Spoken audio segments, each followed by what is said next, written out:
Carl Andre. B. Quincy, 1935. Carl Andre is best known for floor pieces consisting of arrangements of preformed, common construction materials such as metal tiles and bricks. Influenced by the sculptures of Brancusi, particularly his Endless Column, 1938, Andre began to make work with repeated patterns, chiseling notches and cutting shapes into timber beams. Andre's breakthrough came when he realized that, rather than the artist cutting into the material itself could be thought of as cutting into space. Following this revelation, he preferred to use solid, interchangeable units, laying them in neat grids. The orderly, geometrical blocks that result hug the ground and give the impression of a volume of space being displaced. Working with rather than against gravity, and keeping his works low and horizontal rather than reaching skywards, Andre has spoken of his desire to make art that resembles roads more than buildings. Lifeline. 1935. Born in Quincy, Massachusetts. 1960-64 works as a railway freight conductor. 1966 shows his first brick works at the Tibor de Nagy Gallery, New York. 1976 equivalent 8 causes controversy when it is shown at the Tate Gallery in London. 144 Magnesium Square. Towards the end of the 1960s, Andre made squares from steel, copper, aluminium, magnesium, and other industrial materials. Here, tiles are laid flat on the gallery floor where they may be walked upon. Rising just a centimeter off the ground, the work can go unnoticed, while remaining a solid presence. 1969, Magnesium, 1 by 366 by 366 cm, Tate, London, UK. Equivalent 8, 1966. This is one of a series of works, each consisting of 120 fire bricks stacked 2 deep and arranged to form grids of varying widths and lengths. This piece caused an outcry over wasted taxpayers' money when it was bought by the Tate, and became known in the media as the bricks. 1966, Fire Bricks, 13 by 69 by 229 cm, Tate, London, UK. Dan Flavin. B. New York, 1933, D. New York, 1996. After starting his career as an abstract painter, Dan Flavin moved on to create more object-based wall pieces. Then in the early 1960s, he began attaching light bulbs and tubes to monochromatic hardboard boxes. It was only in 1963, however, that he had the idea of taking a solitary fluorescent tube and attaching it diagonally to his studio wall. From that moment on, the fluorescent light became Flavin's exclusive artistic medium. It was an elegant solution to artistic problems of the time. On the one hand, the fluorescent tube is a mass-produced, industrial object in the tradition of Duchamp's ready-mades. On the other hand, the effect produced by pulsating light can be highly atmospheric and, in the case of colored fluorescence, sensuous and beautiful. In minimal art terms, Flavin follows the path of literalness. His fluorescent tubes with their casing, wall fittings, and power supply are undisguised objects. Simultaneously, he makes the viewer aware of the gallery space by filing it with diffused light. Lifeline. 1957-59 Studies art history at Columbia University. 1961 Marries his first wife. Begins attaching lights to wall-mounted boxes, calling them icons. 1962 Flavin's twin brother dies. An icon is dedicated to him. 1964 First exhibition of his new fluorescent works takes place in New York while 1992 marries his second wife, Tracy Harris, amidst his own installation at the Guggenheim, New York. 1996 dies after complications from diabetes. Monument for V. Tatlin. Flavin admired the revolutionary artistic ideas and plastic innovations of the Russian constructivists.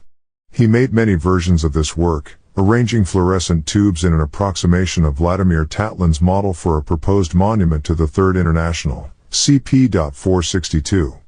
1966-69, Mixed Media, 305 by 58 by 9 cm, Tate, London, UK. A diagonal of May 25, 1963. This was Flavin's first work to use an industrial fluorescent tube not as an appendage attached to another form, but as the sole art object itself. This literalness is reflected in the title, which designates the date of Flavin's Eureka moment as well as the angle at which it is attached to the wall. 1963, Fluorescent Tube, 244 centimeters, Tate, London, UK. Eva Hesse. B. Hamburg, 1936, D. New York, 1970. Eva Hesse became something of a heroine to the burgeoning women's art movement. She came to stand for an opposition to the rigid geometry of some minimal art by her use of floppy, physically unstable materials, such as latex.